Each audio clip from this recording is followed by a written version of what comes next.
Hello friend, I am doctor Harshad Rawal, MD homeopaths, और मेरी channel में आपका स्वागत है। मित्रों, अभी का जो टाइम है, हम ऑफिस के जगह घर पे ज़्यादा रहते हैं, क्योंकि जो वैश्विक बीमारी है इसको लिए बचने के लिए जो हम प्रोटोकॉल फॉलो करते हैं कि भाई गैदरिंग नहीं करने का, ऑफिस मास्क हो तो नहीं जा सकते हैं। हमारा हॉस्पिटल भी सुबह में हम ऑपरेट करते हैं, आफ्टरनून नहीं कर सकते क्योंकि बहुत सारे पेशेंट इकट्ठे हो जाते हैं और ओनली हम अपॉइंटमेंट से ही पेशेंट को देखते हैं, नहीं तो ज़्यादातर ऑनलाइन ही पेशेंट को सर्विस देते हैं। ऐसे तरह सब लोग भी उनका जो बिजनेस है, ऐसे तरह उन्होंने धीरे धीरे ऐसा सिस्टम कर दिया है कि ये लोग उनको एकलता ज़्यादा रहती है, घर पे ज़्यादा टाइम स्पेयर करना पड़ता है, तब एकलता होती है। तो ये लोग ज़्यादातर सोशल मीडिया का उपयोग करता है। तो पहले ऐसा होता था कि भाई जो सर्वे था कि भाई जो लोग प्रोफेशनल है, काम करते हैं, सोशल मीडिया दिन में 2 से 3 घंटा यूज़ करता है। पर अभी लोगों के पास टाइम ज़्यादा हो गया है, घर में रहता है और वो अकेलापन होता है, तो उनको दूर करने के लिए ये जो सोशल मीडिया है, जो सर्वे मुताबिक 5 से 6 घंटा हो गया है। और अभी तो जो बिजनेस मीटिंग भी ऑनलाइन हो गया है और जो बच्चों का एजुकेशन भी ऑनलाइन हो गया है, तो हमारा जो आँख का यूज़ ओवर यूज़ हो जाता है ऑन सोशल मीडिया प्लेटफॉर्म या ऑनलाइन स्टडी प्रोग्राम्स या कोई भी बिजनेस भी ऑनलाइन करते हैं, तो हमारा जो आँख का प्रॉब्लम्स ज़्यादा बढ़ गया है, जिसको नेट डिजीज़ बोलते हैं। कि अभी जो जनरेशन में आने का जो रोग होता है, ये जो हमारा लाइफस्टाइल तो है, पर कई बार हमारा जो वर्क ओवर यूज़ होता है आँखों की रोशनी का, तो हमारा धीरे धीरे आँख वीक पड़ जाता है। क्योंकि अभी जो चेंज ऑफ जो कोविड जो कोरोना वायरस ने चेंज कर दिया है सारा समुदाय का सिस्टम, बिजनेस हो या स्टडी है, सब ऑनलाइन प्लेटफॉर्म पर आ गया है, तो सब लोग ऑन यूज़ करते हैं और ओवर यूज़ हो जाता है। ओवर यूज़ होने से हमारा आँखों में तो तकलीफ होता है, शारीरिक मांस भी होता है और फिजिकली एंड मेंटली भी हमारे को कई सिम्टम्स उत्पन्न होते हैं। क्योंकि जो हम ऑपरेट करते हैं, लैपटॉप यूज़ करते हैं या हम टैबलेट्स यूज़ करते हैं या स्मार्टफोन यूज़ करते हैं, तो इसमें जो ब्लू रेज होता है, ये हमारा आँख से जो आँख की से हमारा आँख के अंदर जाता है, जहाँ विट्रोइड फ्लूइड होता है। ये विट्रोइड फ्लूइड में एक शक्ति होता है, जो वेव्स होता है वो कैच करता है, फिगर को समझता है और ये संदेशा हमारे ब्रेन तक पहुंचता है, ये एनालिसिस करता है। पर कई बार बार यूज़ होने से हमारा जो आँख होता है फटिग हो जाता है और आँखों की कई तकलीफ बढ़ जाता है। तो इसको हम आज बताएंगे कि भाई जो आँखों की जो तकलीफ होता है, कौन से तकलीफ होता है, कौन से मेंटली तकलीफ होता है, कौन से फिजिकली तकलीफ होता है, इससे बचने के लिए आप कौन से फूड ज़्यादा ले सकते हैं, क्या कसरत से इसका बेनिफिट है और होम्योपैथिक का बेस्ट यूज़ है और आँख का जो ओवर यूज़ होता है। तो आप ये मेरा वीडियो शुरुआत से लेके एंड तक देखोगे तो आपको आँख का छोटा मोटा जो प्रॉब्लम्स होता है ये खुद मैनेज कर सकते हैं। मित्रों, जब ये वेव्स जाता है तो हमारा जो विट्रोइड फ्लूइड में डिस्टर्बेंस पैदा करता है। कई बार हमारा आँखों में जलन उत्पन्न होता है, आँख बार बार खुजली करना पड़ता है, आँखों में पानी निकलता है। कई बार आँखों का जो शुरुआत का जो स्टार्टिंग पॉइंट है, इसमें रेडिश हो जाता है, बर्निंग हो जाता है और आँख भी अंदर दुखने लग जाता है। आँख के आजू बाजू में भी कई बार स्वेलिंग आता है। ओवर यूज़ जो हम सोशल मीडिया यूज़ करते हैं, कंटिन्यूस हम जो स्क्रीन देखते हैं, तो इससे हमारा आँख फटिग हो जाता है और धीरे धीरे आँख में एक मायोपिया है, माइनस नंबर आँखों में बढ़ जाता है। ये कई बच्चों में और कई बड़े लोगों में देखा होगा, इसको -4, -5, कई बार तो -10 तक नंबर होता है। तो बच्चों में यही होता है, तो parents are so much worried, क्योंकि सारी ज़िंदगी भर उनको आँखों का यूज़ करने का है।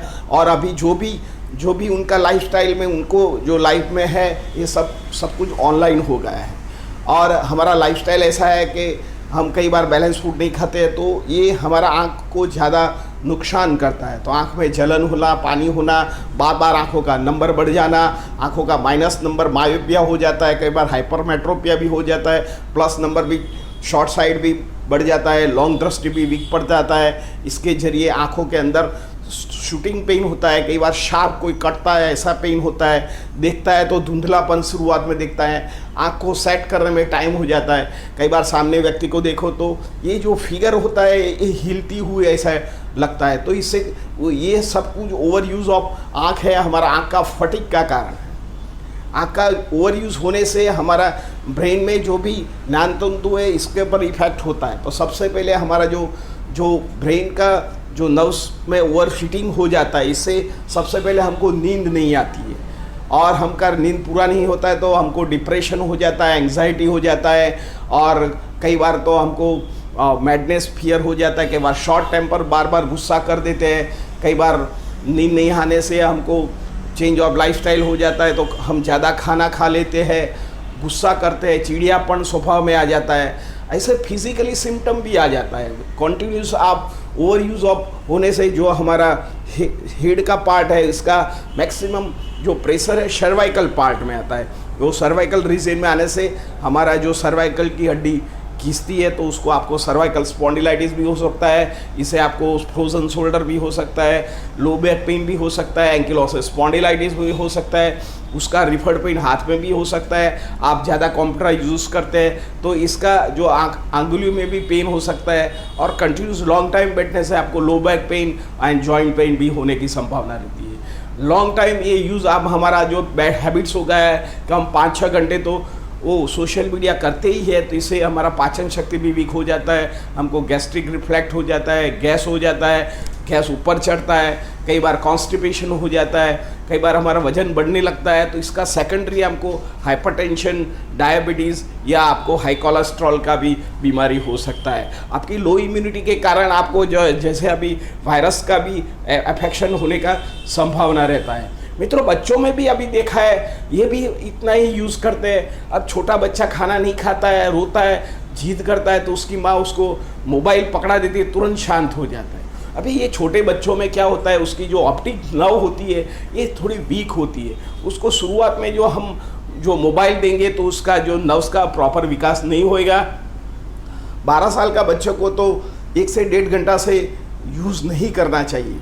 पर अभी तो देखा है, मेरे पास एक पेशेंट आता था, उनका दादा हर रोज़ आके रिक्वेस्ट करता था सर मेरा जो पोता है वो आपके क्लिनिक में मॉर्निंग टाइम में नहीं आ सकता है क्योंकि उसका ऑनलाइन सेशंस होता है। ये छोटे बच्चों में सुबह में 9 बजे से लेके 1:30 बजे तक उनको ऑनलाइन पढ़ाता है। इसके साथ उसको मदर को भी बैठना पड़ता है, फादर को भी बैठना पड़ता है, क्योंकि बच्चों तो सब लोग ऑनलाइन ये खुद मैनेज नहीं कर पाएंगे। पर इतने छोटे बच्चों को ऑनलाइन प्लेटफॉर्म पर स्टडी करना कितना वाजिब है। हम हमारे बच्चों को हेल्थ का भोगे उसको एजुकेशन दे रहे हैं, तो ये हमको भी सोचने की ज़रूरत है। हमारा जो देश में जो लोग चलाते हैं उनको भी ज़रूरी है, जो स्कूल प्रबंधन है उनको भी सोचना ज़रूरी है, क्योंकि हमको हेल्थ के डिहोड से, हेल्थ के भोग से हम हमारा एजुकेशन प्राप्त करते हैं। और ये छोटे बच्चों का तो मेरा निवेदन है उनको एक मैक्सिमम 1 आवर से ज़्यादा यूज़ नहीं करना चाहिए, कारण कि उनकी जो ऑप्टिक नर्व्स है ये 12 साल में प्रॉपर डेवलपमेंट हो जाता है कि स्ट्रेंथन बनता है। नहीं तो बच्चों में क्या होता है, हाइपर मायोपिया, बड़ा नंबर आने का संभावना, बच्चा थक जाता है, चिड़चिड़ियापन हो जाता है, उनको मोबाइल नहीं देते तो गुस्सा करता है। कई बार बच्चा, आपने देखा होगा कि बीच में जो गेम्स आती थी, गेम्स के कॉज बच्चा ने सुसाइडल टेंडेंसी भी बढ़ने लगता है। ईश्वर ऐसे बच्चों को स्ट्रेंथ न दे और अच्छा उनको शक्ति दे, ऐसा हम प्रार्थना करते हैं। और तो फिर भी आपका बच्चों है करना पड़ता है, तो आप विटामिन ए की जो फूड है, फूड में आप बढ़ाइए। तो विटामिन ए कैसे मिलता है, तो विटामिन ए जो गाजर है, जो कैरेट्स है, कैरेट में यूज़ कर सकते हैं। थोड़ा भी टुकड़ा भी कैरेट में आप डालिए, आपका जो सब्जी है इसमें डालिए। विटामिन B12 के लिए फंसे हुए कठोर दीजिए, और बच्चों को थोड़ा एक्सरसाइज के लिए बोलिए, फ्रूट दीजिए, उसको ड्राई फ्रूट्स दीजिए, इसमें सेलेनियम और जो मिनरल्स होता है हमारा आँख को फटीग नहीं करने देता है। और जो भी खट्टे फ्रूट्स है इसमें विटामिन C होता है, तो बच्चों में ज़्यादातर आपको नेचुरल फॉर्म में विटामिन्स देना चाहिए। शुगर कंटेंट कम दीजिए, जो मैदा है उसको कम दीजिए, बच्चों को थोड़ा खेलने दो। खेलने का भी मोबाइल से नहीं, बाहर जाके खेले कूदे, साइकिलिंग करे, जो छोटे बच्चे होते हैं, बड़े लोग भी योगा करें, प्राणायाम करें। तो इससे क्या होता है कि तुम्हारा शरीर को तो स्ट्रांग बनाता है, पर तुम्हारा ऑप्टिक नर्व भी मजबूत बनता है। तो इससे आप मेडिटेशन कीजिए, तो आपका जो ऑप्टिक जो नर्व्स वीक पड़ रही है तो उसको थोड़ा टाइम रेस्ट मिलता है। आप कंटिन्यूस जो आप सोशल मीडिया यूज़ करते हैं तो आप 20 मिनट यूज़ करो, बाद में 20 सेकंड आजू बाजू देखिए, खड़ा हो जाइए, पानी पीजिए, फिर से आप कीजिए जो आपका काम इम्पोर्टेंट है। तो इम्पोर्टेंट काम है, करने में कोई वादा नहीं है, थोड़ा भी आप हिल के बुक से कर सकते हैं, बट ओवर यूज़ कई बार ये उनका जो ब्लूइश स्किन में से जो रेज निकलता है तो इससे हमारा आँख को तकलीफ कर सकता है। पर इसमें भी आपने मोबाइल में जाके आप देख सकते हैं फंक्शन, ये डार्क आप साइड रखोगे तो इतना स्ट्रेंथ आँखों में नहीं पड़ेगा, और उसका डिस्टेंस भी 1 से 1.5 घंटा रखोगे, 1 से 1.5 फुट रखोगे तो आप ठीक नर्व वीक नहीं पड़ेगा। मित्रों, होम्योपैथिक में इसके लिए मास्टर ड्रग्स है। सबसे पहले जो होम्योपैथिक की दवा है सिलीशिया है, और दूसरा नंबर की जो दवा है यूफ्रेशिया है, उसका ड्रॉप भी मिलता है। 2-2 ड्रॉप आप डालोगे तो आँख में जलन, बर्निंग और इरिटेशन होता है, बंद हो जाता है। 5-HOS होम्योपैथिक की जो मेडिसिन है ये हमारा आँख को फटिक करता है, शरीर को वीक करता है, सर्वाइकल स्पॉन्डिलाइटिस हो जाता है, नमनेस हो जाता है, इंसोमिया होता है। तो होम्योपैथिक में 5-HOS 6X होम्योपैथिक लेना चाहिए। कई बार आपको ब्रुश फीलिंग होता है, कई बार किसने ड्राइनेस आँख में आ जाता है, इरिटेटिंग होता है, तो रूटा 6 पावर में लेना चाहिए सुबह दोपहर शाम को, तो इसे भी ठीक हो जाता है। कई बार कमर दर्द हो जाता है और हेडेक भी हो जाता है, स्लाइड भी आँखों में हम ज़्यादा यूज़ करते हैं, तुरंत हेडेक हो जाता है, तो आपको सेलेनियम का यूज़ करना चाहिए। तो मित्रों, ये जो मोटा मोटी मैंने होम्योपैथिक की मेडिसिन बताया, आप फिजिकली और मेंटली हेल्थ के लिए थोड़ा एक्सरसाइज कीजिए, योगा कीजिए, फूड बैलेंस कीजिए, क्योंकि हमारे लाइफ स्टाइल तो चेंज करना पड़ेगा। अभी हमारा जो नेक्स्ट जो अभी टाइम्स आएगा, all the business are going on online, तो आप भी तैयार हो जाइए, आप भी जरा शरीर को मजबूत करके आप भी आपका निर्माण कर सकते हैं। मित्रों, मेरा ये वीडियो कैसा लगा? अच्छा लगा लाइक कर दीजिए, शेयर कर दीजिए। धन्यवाद।